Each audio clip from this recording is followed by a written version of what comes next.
Քվեարկության դրում ազգային ժողովի պատգամավոր Հայկ Սարգսյանի ներկայացած զինվորական ծառայության եւ զինծառայողի կարգավիճակի մասին օրենքում լրացումներ եւ փոփոխություններ կատարելու մասին, օրենքում փոփոխություն կատարելու մասին, օրենքի նախագիծ առաջին ընթերցման ընդունելու մասին հարցը քվեարկություն։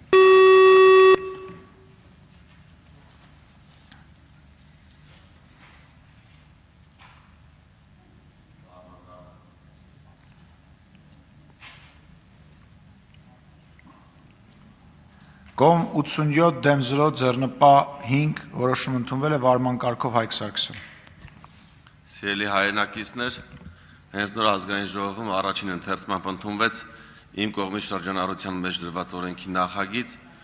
որին հազարավոր մեր քաղաքացիներ երկար են սպասել, նախագծով 27 տարին լրացած եւ պարտադիր զինվորական ծառայություն չանցած քաղաքացիները հնարավորություն կունենան վերադառնալ հայրենիք, ծառայելով եւ գումար վճարելով մարել Հայաստանի Հանրապետության արժեվ ունեցած իրենց պարտքը եւ նոր կյանք սկսել արդեն Հայաստանի Հանրապետությունում։ Ցանկանում եմ շնորհակալություն հայտնել նաեւ Հայաստան Դաշինքին կողմ քվեարկելու համար եւ տարակուսացեմ ինչու պատիվ ունեմ Դաշինքը կողմ չքվեարկեց, կարծում եմ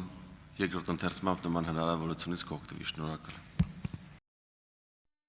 Հավանիչ տեսանյութը եւ բաժանորդագրվիչ նորությունները բաց չթողնելու համար